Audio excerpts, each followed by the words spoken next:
Good morning, children. So in previous class we have done about the pollination. That what do you mean by the pollination? That is transfer of anther to stigma is called pollination, and that too by the agents such as wind, water, air, animals, insects. So why pollination is necessary? So that plant can reproduce. Okay. Now pollinations are of two types, self-pollination and cross-pollination. Self-pollination, transfer of pollen grain anther from anther to stigma in same flower. And cross-pollination, transfer of pollen grains from anther of one plant to the stigma of another plants. This is the cross-pollination.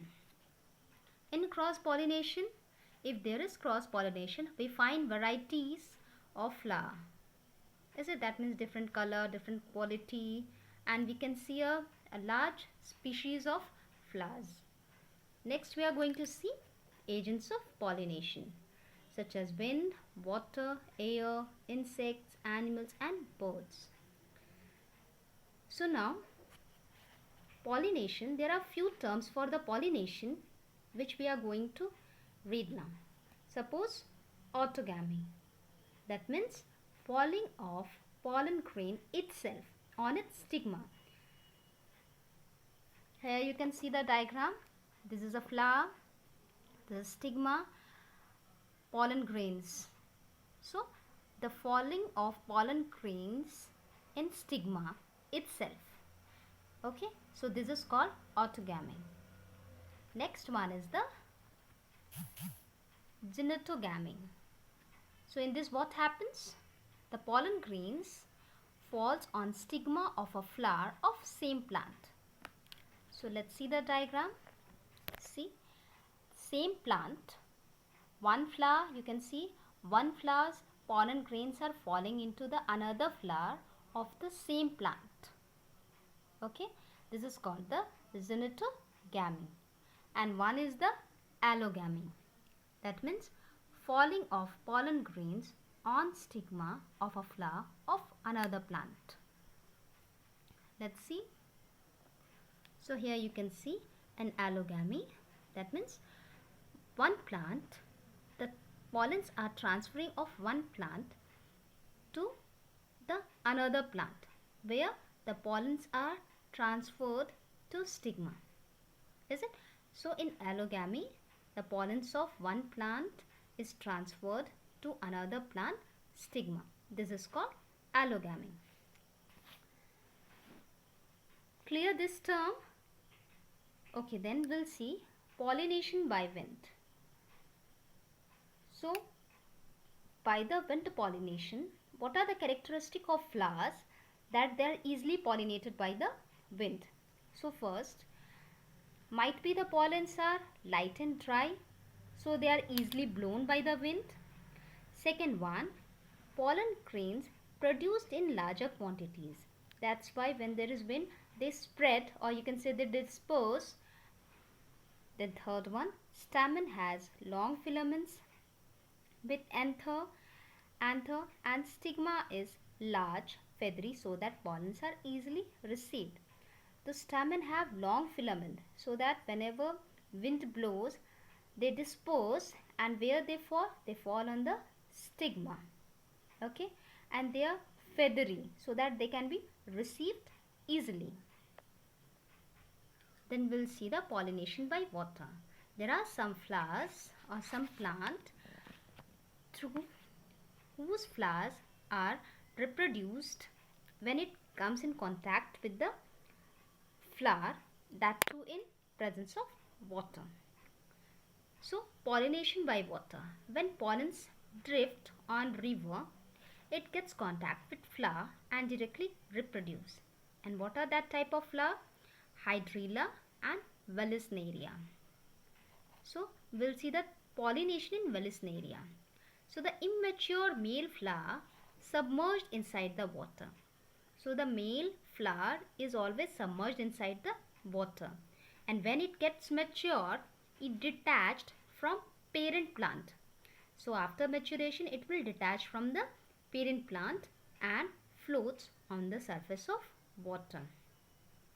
So this is the way how they are detaching from their parent. Next, what will happen? The female flower has a long stalk and floats on the surface of water. So both the flowers are floating on the surface of water. So when they will come in contact, the pollen grains will be transferred from male flower to stigma of the female flower, and this way it will be pollinated by the water. Clear? This is an example of Vallisneria. This way Vallisneria is pollinated. Next we are going to see about pollination by insects. When the insects feed on nectar, that is the sweet juice from the flower, the pollen grains stuck on their body, and when they visit to another flower, the pollen grains transferred to the stigma of that flower. So in this way, the insects help in pollination. Then we'll see what are the characteristics of that flower that are pollinated by the insect. As we know, the bright colored flowers attract insect. Okay, they take nectar from the flowers. Second, production of nectar. And third one, pollen grain and stigma are sticky, and due to stickiness, what they do, they stuck on the body of insect. Next we'll see the last one, pollination by animals such as the bat, squirrels, cow, any other animals also. With the help of these animals also, the plants are pollinated. Okay, so let's revise once again. Pollination, types of pollination, self-pollination, cross-pollination. Then the factors or the agent for pollination are wind, water, air, insects, animal and birds. Now the term which are used for the type of pollination. Suppose the falling of pollen grains itself on its stigma is autogamy. Zenitogamy, falling of pollen grains on stigma of flower of the same plant is zenitogamy. Then allogamy, falling of pollen grains on stigma of flower of another plant is allogamy. This is the diagram you can see. Now pollination by wind. So what are the characteristics of flowers that are easily pollinated by the wind? They are light and dry, so that they are easily blown.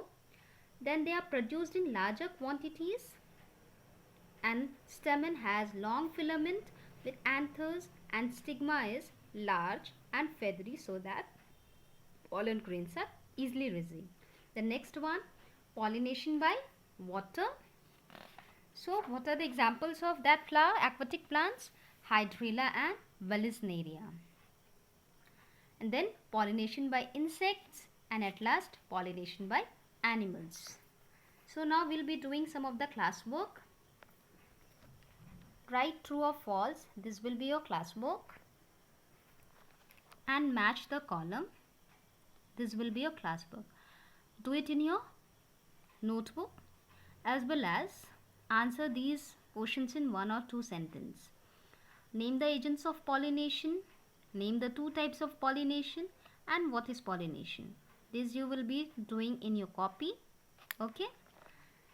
So whatever doubt, you kindly ask me. If any doubt, I'll explain you again.